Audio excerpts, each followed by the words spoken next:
Yeah.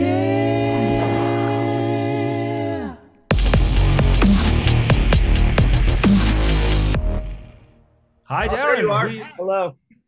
We are Fred, Richard, and Toby from the German podcast Kack und Sachgeschichten. It's a pun that's completely impossible to translate into English. Well, don't ask me to say that. Yeah, it's more like in English it would be shit and stuff stories. Is that why there's a poop icon? Yes. Yeah. Got it. And what we're doing, we are analyzing films and stuff from nerd culture very, very in depth. Right. And we have a couple of questions to you. Can we just Please. start? Yes, go ahead. Okay, let's start with the first question. My first question is, you are telling in this movie a cop story, especially a dirty cop story, I would say. And this is nowadays, I think, a very political topic, especially in the US. And is this a way for the new Saw legacy to go? More political? You know, it's funny, when we made the movie, the news was not what the news was. So we remember we made the movie in 2020, early 2020, before the outbreak of riots and the outbreaks of all the things you see on the news now. What the idea originally was coming into it was, in the original 8 Saw films, it was about Jigsaw trying to affect change in a person, to say, you're a drug addict and I'm going to hold a mirror up to your face to make you appreciate your life. We thought, what is the progression of that message? And that message would be to change an institution, not a person. So we looked at institutional changes, meaning instead of making an individual change, a more global and institutional change. So the first idea we came up with was corruption. And so we picked the police. Now, regarding, is this what's going to come of Saw? I think the idea is institutions is something we'd love to tackle. What the next institution is, I don't know, but I think that to me is it's a bigger scope to hit than just an individual being changed. Okay, cool. Thank you. Okay. Yeah. Well, Chris Rock, one of your main actor in the movie. We know he's a big fan of the franchise. I mean, he's executive producer now for the new movie. How big was his influence on the torture devices? I wanted to know. You know, it's funny. So the torture devices are the very last thing that happened in the Saw movies. So when we write the scripts, they're just holes in the script. So it'll say like lead up to the scene, and then it'll say insert Saw Trap 1, and then it'll go. So Really? We don't have them. So the first time I read the script, there was no devices in there. There was nothing. Over the course of prep, which is about 6 to 7 weeks, we would figure out what they were.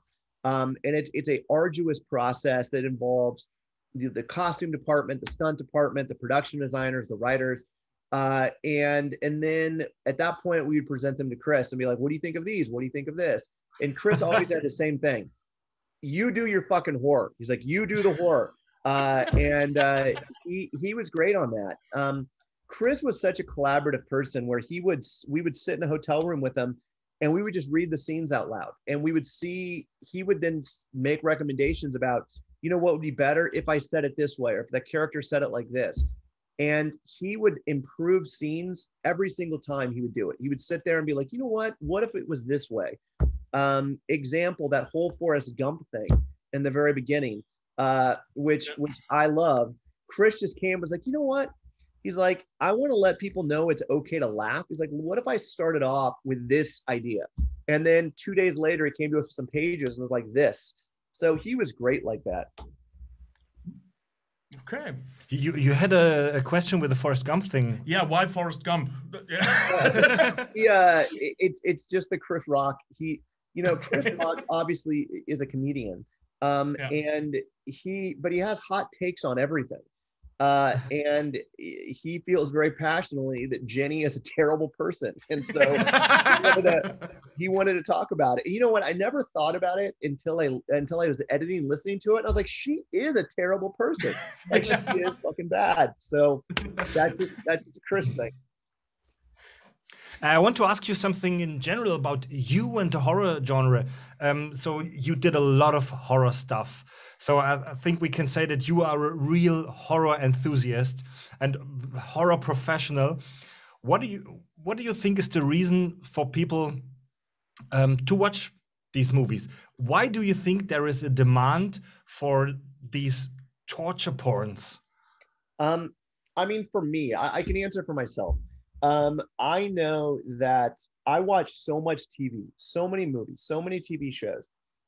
Most of the stuff is forgettable to me. I don't remember it. It's because I watch so much content that I might laugh or smile or, feel emotions. But when something disturbs me, when something disgusts me, I don't forget about it. It stays with me. When I'm watching a comedy, for example, I can be on Instagram, on Twitter, I can hear it and I can laugh in my head. But if something gets my attention that is disturbing, I will put my phone down and I will look up, because it's not an emotion that we normally feel every day. You don't feel utter disgust, utter horror. So when those things hit you, like I remember when I was watching Hereditary, if you guys have seen Hereditary, or Midsommar, there are some scenes in those movies that just make you pay attention and make you watch, and then you talk about them after the fact. You go home and you're like, there was a scene where a girl stuck her head out the window and she got hit with the fucking, her head went off. You talk about those scenes, and even if you go back and look at some of the best comedies, like Something About Mary. One of the scenes you talk about in Something About Mary, it's the cum scene. He's got cum in her hair. It's this balls get put up in a zipper. Those are disturbing moments.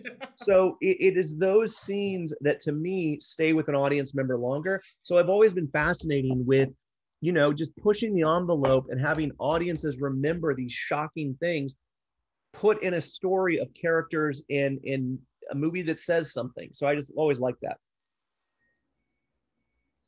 Wow. I'm still with balls and zipper. I'm so sorry. I believe it was his foreskin. You probably were not expecting my answer to go there. Very nice. Yeah. I was really thinking about, man, I can't wait to see the Saw movie where somebody's getting tortured by balls or foreskin or something. That would be fun. I don't think our censor board here, the MPA, would ever allow that. They're very harsh on the Saw movies, and they basically gave us an NC-17 numerous times in America. You can't put the movie out with an NC-17. You can't get promotion on it. So they have big aversion to any nudity. So if there were balls in a Saw movie, that would be an immediate NC-17. Richard, one question from you. Exactly. The movie is marketed right now, or was marketed to us as well, or to the audience as being a new part of the Saw franchise. Like, not just that's part 9, that's really something new. So how ambitious have you guys been in, making a new Saw movie by also staying true to the original? I mean, it's your 4th now. Yeah. So there are moments in the movie and threads that a Saw fan will understand and find familiarity with. The traps, the twists, the scary looking puppets. It's got the DNA of a Saw movie, but it's different. It's more of a thriller. It is bigger actors that you're not used to seeing in a Saw movie, and it's bigger in scale and scope. So I think that the kind of idea is that we wanted to bring in a new audience. We wanted to bring in a more, cast our net wider and bring in a wider audience. So we kept what the fans are expecting, but we tried to make it a little more commercial to bring in a new audience to hopefully introduce them to the Saw franchise. So if it's your first time seeing a Saw movie, it's Spiral. Maybe after you see it, you'll go back and watch Saw 1, 2, 3, 4, and onwards. That said, I think one of the things that's important about what's happening now is that if Spiral is successful, that doesn't mean there's not going to be a true Saw 9, which, continues the story of Jigsaw and continues that. This is a whole different story that exists in the Saw universe. That doesn't say that the original Saw universe does not cease to exist. It still can exist. So, hopefully if we're successful, you will see spin-offs of the Saw universe occurring. All right. So we have to end the interview. We just have one last question from Toby, which you can answer in one word. Yes. What is your favorite Pokemon and why is it Gengar? Wait. You know what's funny? I have a Pokemon on my desk. Maybe my kid just took it, but that is my son collects Pokemon, and a new one just came in the mail today, but I think he just took it. So that is so funny. Yeah. Now that I have kids, I didn't have kids when I made the original Saw film. Half of my day is watching Pokemon and playing Minecraft, and the other part of my day is watching horror films. So, well, that's called a balance. It's an interesting mix. Yeah.